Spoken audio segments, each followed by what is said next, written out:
I just want to talk about Arsenal. The last 2 games we won Liverpool, and if it's not good enough, or if people say it's just a one-off thing, we are over-celebrating, we are celebrating again. 6-0. Let's get it right. They are over-celebrating. You are over-celebrating. No, we're not. But it is deserved. To me, it's deserved. A deserved good performance. So you guys deserve to celebrate. I think being behind you guys always, right? I think and we have gone through bad years. Correct. I think every victory now we have to celebrate, because sometimes you can just lose it. Yeah, you can just lose it. Your hand point to. I mean, in general. In general, you can just, one time you can be triple winner and all that. Bias. And then suddenly, you lose it. So we have to win. I mean, we have to celebrate every win. It especially because the morale of the players is high, right? It's deserved that the manager and the players actually celebrate with the players, with the fans when they are at home ground.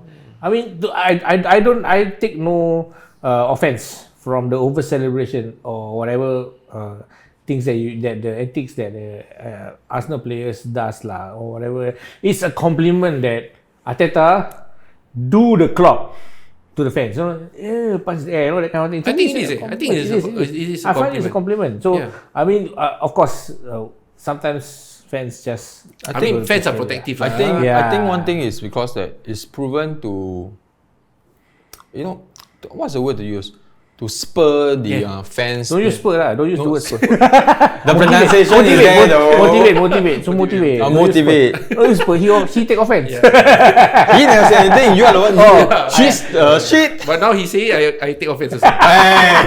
So basically, it's like he see Klopp did that to motivate the fans. So I think he wanted just to get the fans, ongoing. It's like less than 15 games. I think I read it on SoccerNet that he actually mentioned that he wants to emulate Anfield, the atmosphere.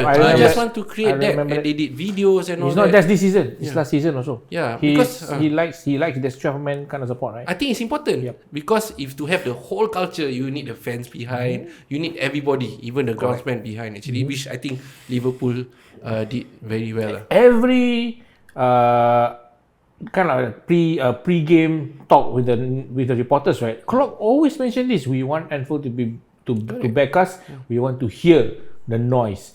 Every time he will say this. That shows how important it is. So I feel like those teams who really want, you are challenging for a title, right? This is the minimum you should ask for the fans to come, cheer them on all the way to the 90th minute, and then they prove it on the field. And look, Arsenal has no strikers, yet our goal difference is the same as City. Oh yeah, congrats to you. And just 1 goal below Liverpool. And congrats to Manchester United. Zero deficit. Goal difference 0. Shut up lah. And they have a striker called Højlund. Yes. They have a striker called McTominay. Hey, actually, if you look at it, Scott has been scoring.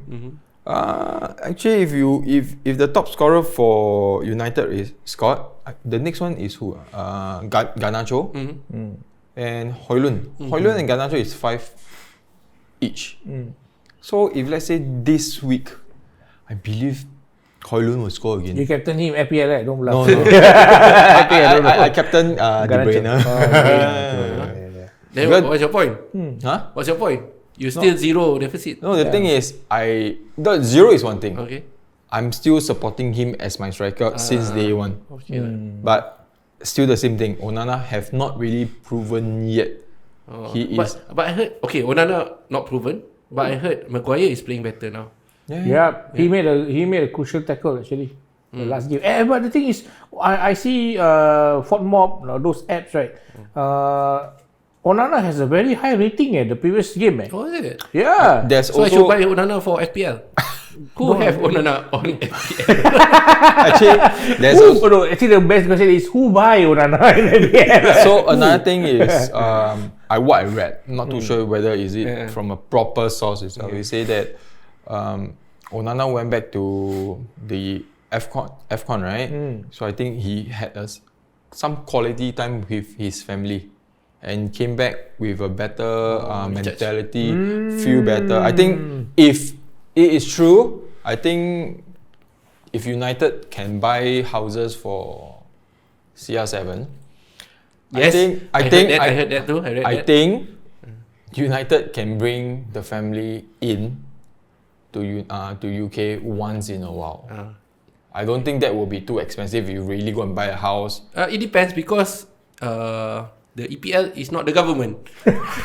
So you usually have to see the policy of bringing people and buying houses. No, I mean like as like a Guest tourist. So like bring them once a while until Onana is proven. Yep.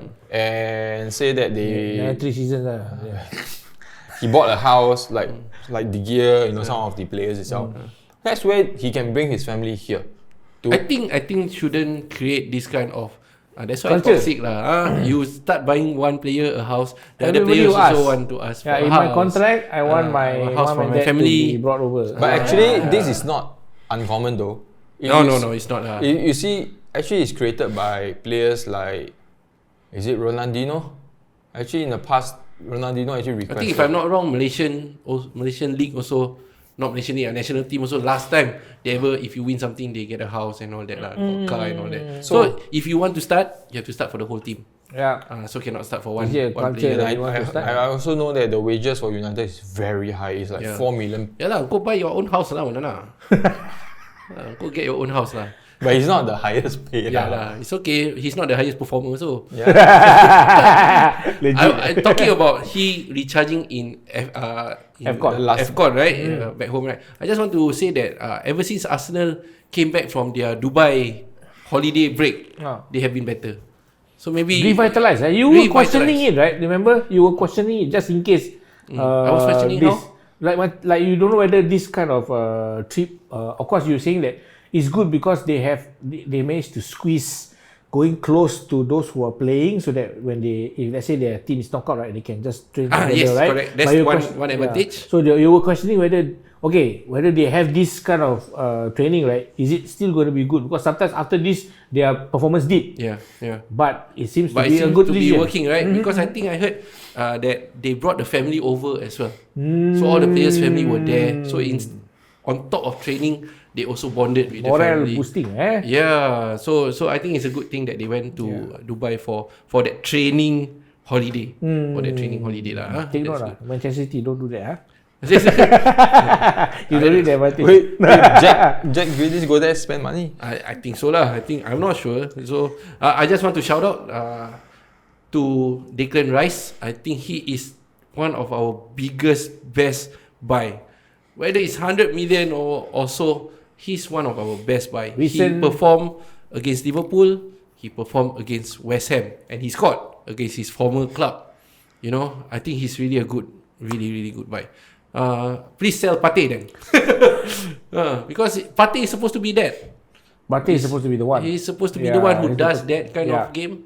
But I think Declan Rice has really fitted in. Partey is someone that is quite injury prone as well, right? Yeah, he is. So I really need to respect Declan Rice for what he has been doing and allowing players like Odegaard to move forward and to be more creative. Yeah, we were saying this. Odegaard does a bit of dirty work sometimes to clean up the back also. Yeah. That's why he sometimes want to bring the ball forward. It's a bit of a distance, from the defense up. So with the cleanup that Declan Rice does in the midfield, he frees all the other midfielders to be creative, man. This is what you need. Like we had Fabinho previously to do the cleanup, and everything is good. Now I think McAllister is doing a bit of like what Odegaard is doing. He's the creative midfielder, but he's also the one that has to break the channels when we are being counter-attacked or being attacked. So he does both jobs. Good thing is that as a World Cup winner, Argentina national team player, he does a decent job at doing both. But I think he will do better if we have somebody at the middle to break up play, destroy whatever attack that comes against us, and then frees him to do his creativity lah.